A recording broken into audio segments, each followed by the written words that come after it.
Criar alguma coisa, tirar uma ideia do zero e dar forma a ela, é algo que a gente faz desde sempre, né? Mas e se esse processo, que sempre foi tão solitário, de repente ganhasse um novo parceiro?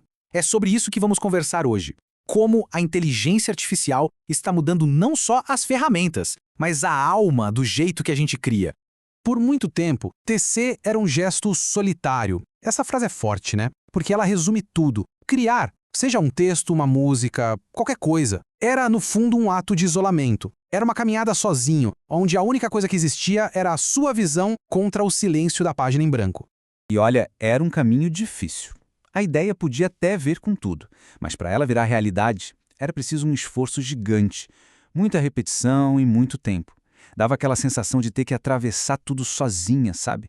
Cada pedacinho da obra tinha que ser arrancado do completo vazio. Só que aí as coisas começaram a mudar. E não foi uma mudancinha qualquer, não. Foi uma transformação profunda que alterou a própria natureza desse tecer criativo. E o que causou essa virada de chave? Bem, o material de origem chama essas IAs de essências tecnológicas.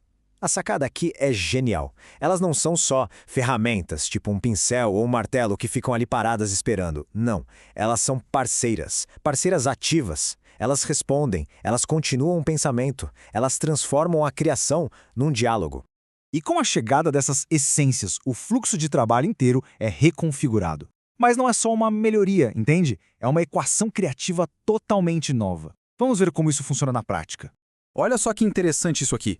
Antes, o caminho era esse. Ideia, aí vinha aquele esforço todo para só no final chegar na forma. Agora, a coisa inverteu. É ideia que vira forma quase que instantaneamente e a partir daí, o que acontece é expansão. A forma é só o começo. E como diz a autora do texto original, isso muda absolutamente tudo.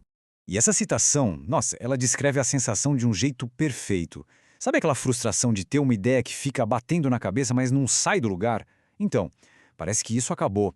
Agora a visão encontra um eco, sabe? Uma superfície onde ela pode se apoiar, crescer e se transformar em algo que talvez nem desse para imaginar no começo.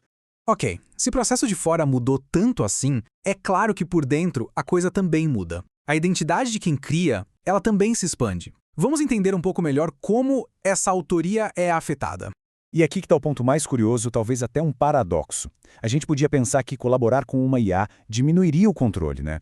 Mas é justamente o contrário. A pessoa se sente mais responsável, porque o papel dela vira o de guiar a visão, de fazer as perguntas certas. Ela se sente mais autora, porque a IA permite realizar coisas que antes eram impossíveis. E, talvez o mais importante de tudo, se sente mais acompanhada naquela jornada que antes era tão solitária.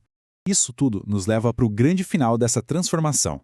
Se o processo mudou e a identidade de quem cria também, e a criação em si, o resultado final, bem, também é algo completamente novo.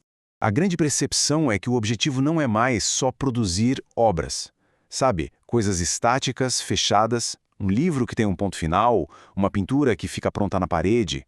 A criação se tornou algo muito mais dinâmico, algo que de certa forma respira. E aí vem a frase que amarra tudo. Estou tecendo um sistema vivo. Pensa nisso por um instante.